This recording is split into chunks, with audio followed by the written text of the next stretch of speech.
Hello everyone, my name is Vinit Jain and today we are going to solve some questions of theory of computation. Okay, so first we have to understand production rule to solve the question of POC. In this subset of English, we define a set of rules for generating valid sentences. A sentence is constructed by combining a noun phrase with a verb phrase. A noun phrase can take two forms. It may consist of an article followed by an adjective and then a noun, or it may simply consist an article followed by a noun. For instance, a noun phrase might be the large rabbit or a mathematician. Similarly, a verb phrase can also take two forms. It may consist of a verb followed by an adverb or simply just a verb. For example, a verb phrase could be eats quickly or simply hopes. Articles can be either A or B. Adjectives can be large or hungry. Nouns can be rabbit or mathematician. Verb can be eats or hope. And adverb can be quickly or badly. Using these rules, we can construct valid sentences that adhere to subset of English.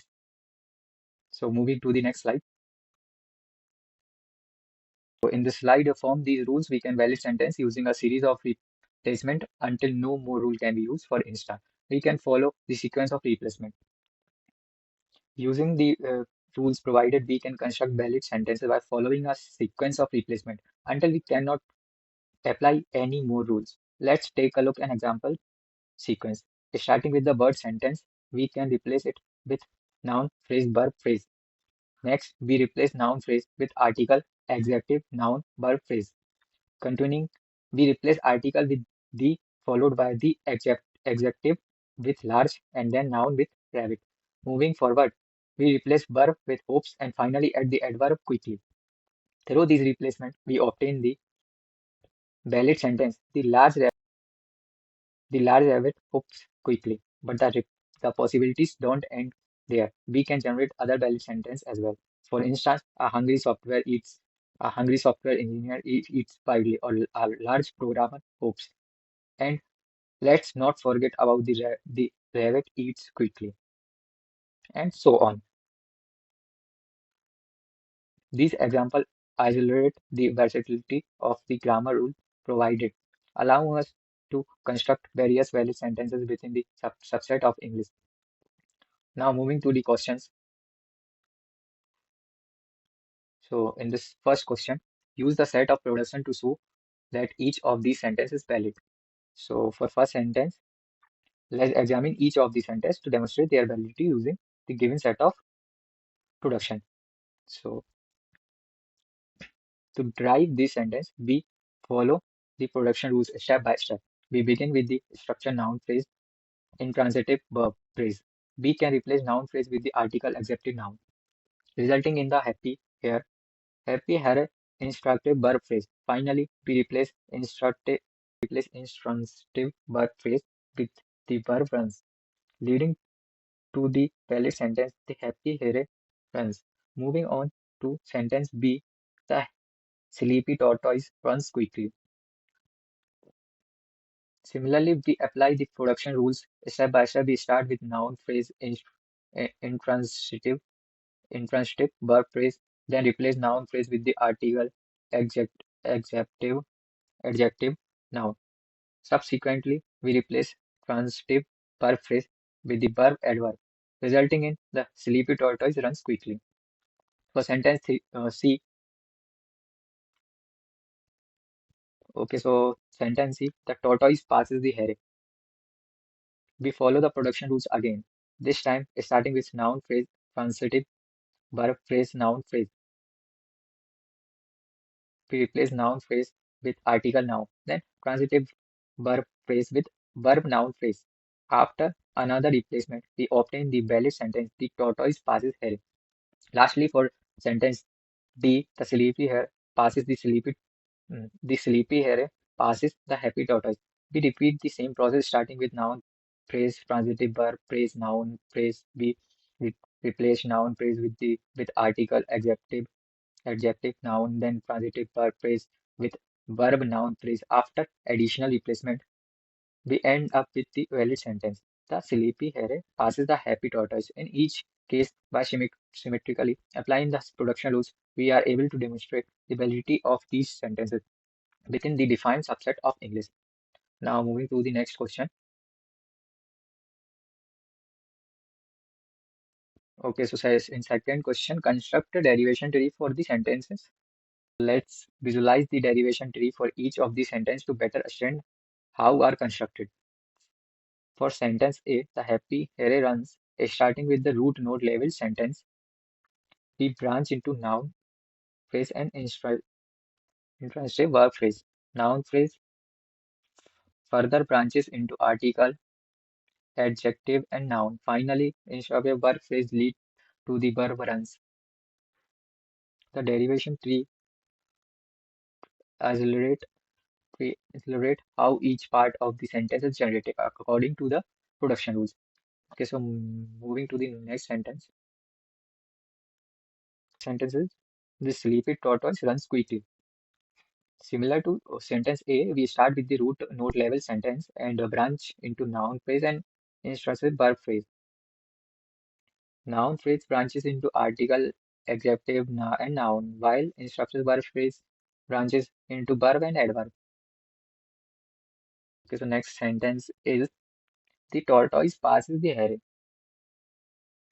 The derivation tree follows a similar structure, branches into noun phrase and transitive verb phrase. Noun phrase branches into article and noun, while transitive verb phrase branches into verb and noun phrase. These derivation tree visually represent how each sentence is generating according to the production rules provided. Moving to the next slide. Construct a phrase structure grammar that generates all signed decimal numbers consisting of a sign either plus or minus, a non-negative integer, and a decimal fraction that is either the imputation or a decimal point followed by a positive integer where initially 0 is an integer are allowed. Okay. Let's construct a phrase structure grammar that generates all signed decimal numbers, including both positive and negative number, along with their decimal fraction. We define the start symbol as which represent a signed decimal number. S can either consist of a sign followed by a non-negative integer, or it can include a decimal fraction preceded by a non-negative integer and a sign. The production rule specifies that a sign can be either plus or minus, and an integer can be sequence of digits allowing for initially 0. Additionally, a positive integer is defined as a sequence of digits starting with a non-zero digit. This grammar generates signed decimal number in the format of sign followed by a non-negative integer and decimal fraction.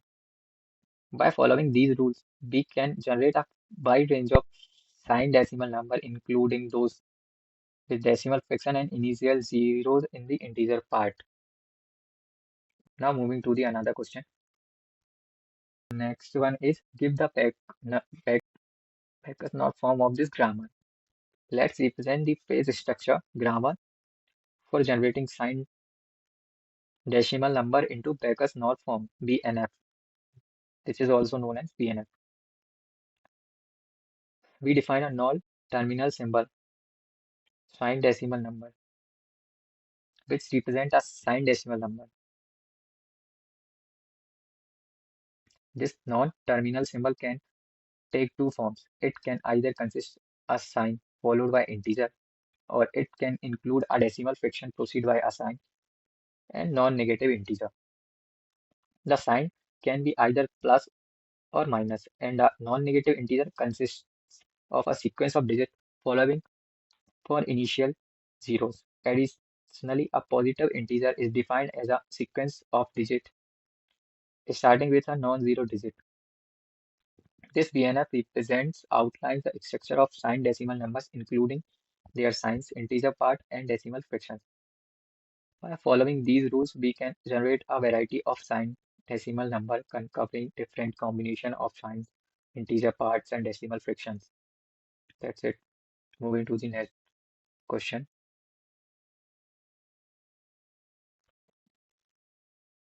Okay, in the fourth question, give production rules in Becker's norm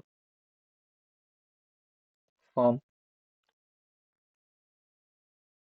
for an identifier if it can consist of one or more lowercase letter at least three but no more than six lowercase letters, 1 to 6 uppercase or lowercase letters beginning with an uppercase letter, a lowercase letter followed by a digit or an underscore followed by three or four alphanumeric characters. So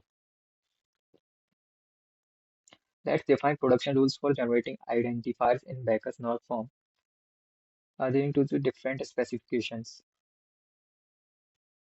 In A,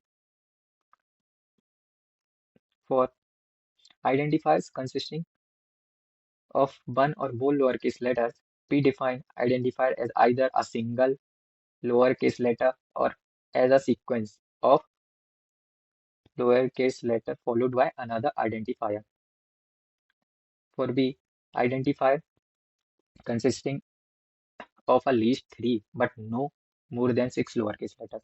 We define identifier as four possible combinations of lowercase letter sequences ranging from 3 to 6 letters in a length.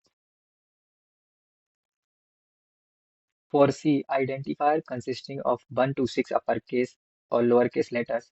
Starting with an uppercase letter, we define identifier as sequences starting with an uppercase letter followed by 0 to 5 additional letters. For D, identifier consisting of lowercase letter followed by a digit or an underscore followed by the three or four alphanumeric characters. We define identifier as sequences starting with a lowercase letter followed by a digit or an underscore and then by three or four alphanumeric characters. Each rule set includes definitions for lowercase letter, uppercase letter, and either lowercase or uppercase letter. These production rules outline the structure of identifiers according to different specifications, allowing for flexibility in their composition. Moving to the next slide. In the fifth question, give production rules in Backus-Naur form that generates all identifiers in the C programming language. In can identifiers start with a letter or an underscore that is followed by one or more lowercase letters, uppercase letters, underscore, and digits. So let's define production rules in Backus-Naur form for generating identifiers in the C programming language.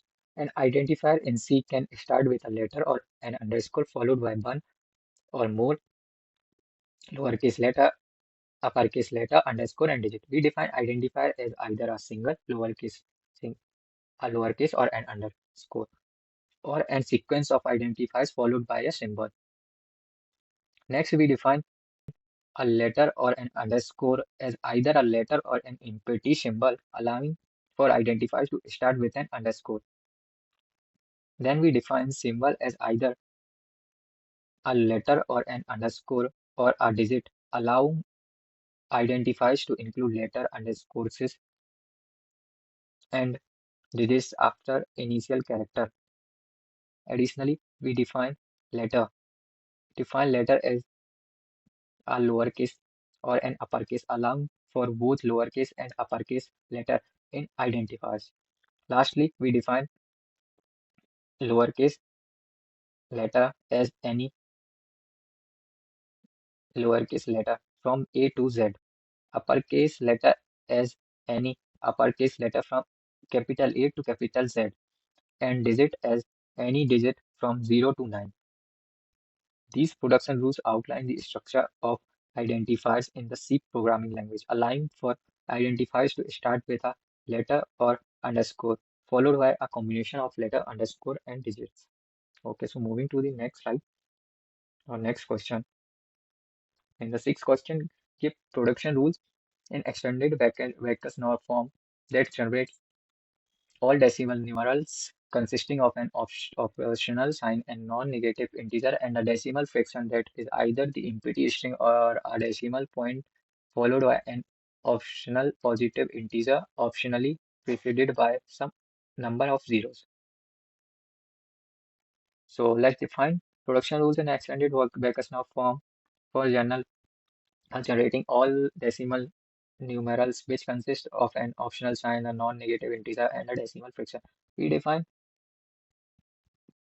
numeral as a sequence of components an optional sign followed by a non-zero digit followed by zero or more digits, and optionally followed by a decimal fraction. The optional sign is represented by a sign which can be either plus or minus. A non-zero digit is represented by non-zero digit, which can be any digit from 1 to 9. Digits can be either 0 or new. Non-zero is represented by digit. The decimal fraction, if present, is presented by decimal, which consists of a decimal point followed by 0 or more digits. These production rules allow for a generation of decimal numerals in various formats, including positive and negative numbers, with or without decimal fractions, and allowing for optional bleeding zeros. So, moving to the another question. In the seventh question, give production rules in an extended Backus-Naur form for identifiers in the C programming language. Let's define production rules in extended Backus-Naur form for identifiers in C programming language. An identifier in C can consist of letter, digit, and underscore, starting with a letter or an underscore. We define identifier as a sequence of components, either a letter, an underscore, followed by zero or more symbol. The letter or an underscore symbolize either a letter or an empty string, allowing for the possibility of starting with an underscore. The symbol can be either a letter or digit, allowing identifiers to contain a combination of letter, digit, and underscores after the initial character. Letters are represented by letter, which can be either a lowercase or an uppercase. Lowercase and uppercase letter represented all lowercase, respectively from small a to small z and from capital A to capital Z. Digits are represented by digit, which can be any digit from 0 to 9. Moving to the another slide. So in the eighth question, for each of these string determine whether it is generated by the grammar given for postfix notations. If it is, find the steps used to generate the string. So let's determine whether each of the given strings can be generated by the grammar for postfix notation. If it can, we will outline the step used to generate the string. So for a starting with the root symbol expression, we apply the production rules to get term add operator. Then we further break down each term and factor until we obtain A, B, C abstract plus. For B, this string is non-generated by the grammar for postfix notation because it does not follow the structure of the production rules. Okay, so for C, starting with expression, we apply the production rules to get term. Then we further break down each term and factor until we obtain x, y minus z asterisk.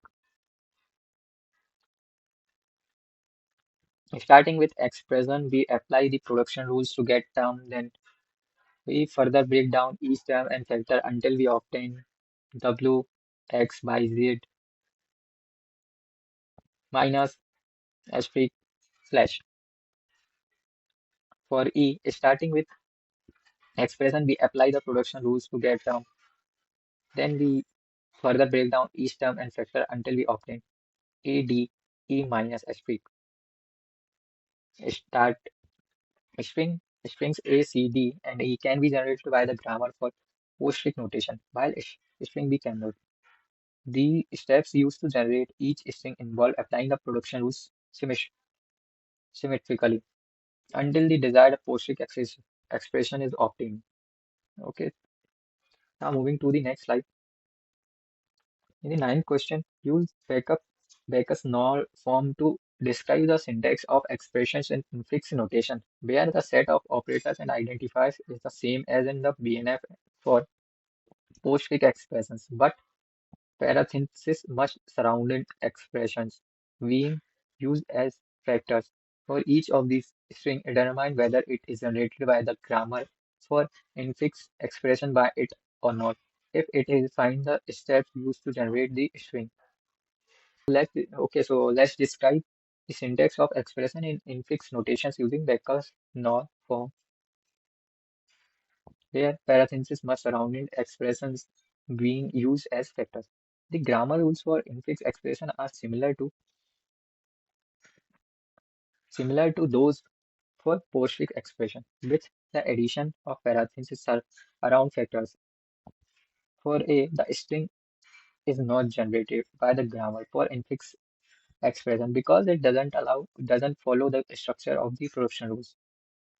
For B, starting with expression, we apply the production rules to get term and operator term. Then we further break down each term and factor until we obtain the string. Okay, in the next slide. For C, starting with expression, we apply the production rules to get term. Then we further break down each term and factor until we obtain the string. For D, the string is not generated by the grammar for infinite expressions because it doesn't follow the structure of the production rules. And the last for E, starting with expression, we apply the production rules to get term. Then we further break down each term and factor until we obtain the string. So now moving to the next slide. In the 10th question, construct a FA, PDA, TM to accept the set L of all strings over 0, 1, ending with 0, 1, 0.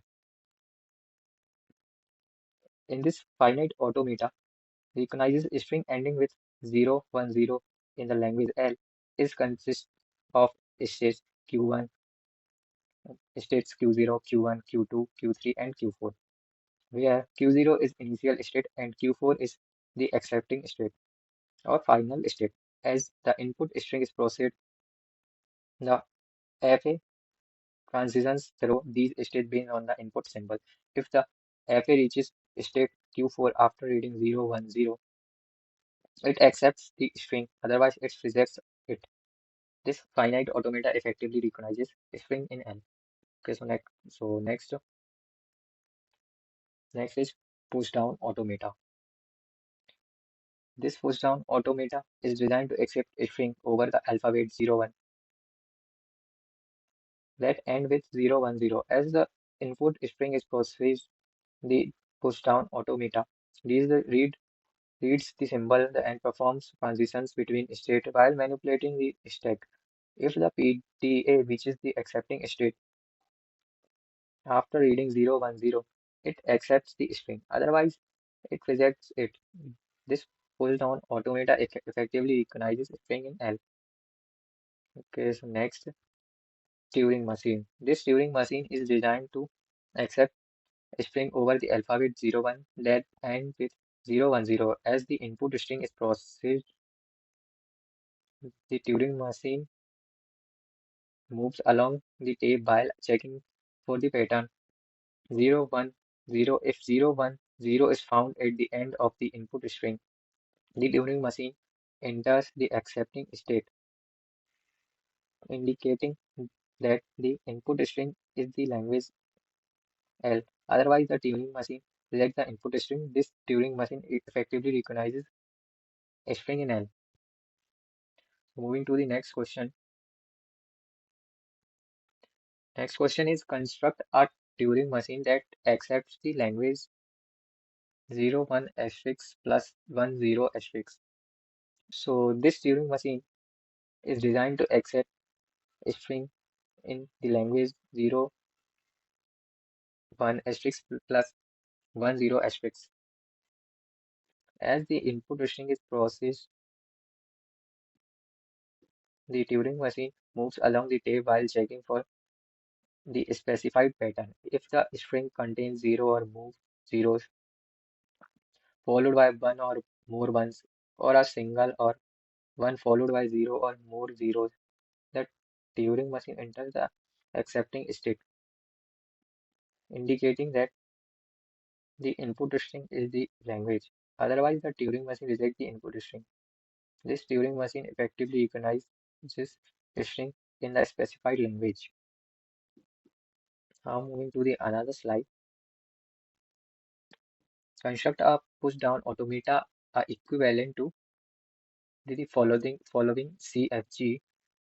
So in the question, we are tasked with creating a push-down automata equivalent to a given concept-free grammar CFG and then testing whether the string 0104 is in language defined by the push-down automata. To construct the push-down automata, we will design a state to represent different stages of parsing the input string using the context-free grammar tools. We will determine transitions between these states by manipulating the string.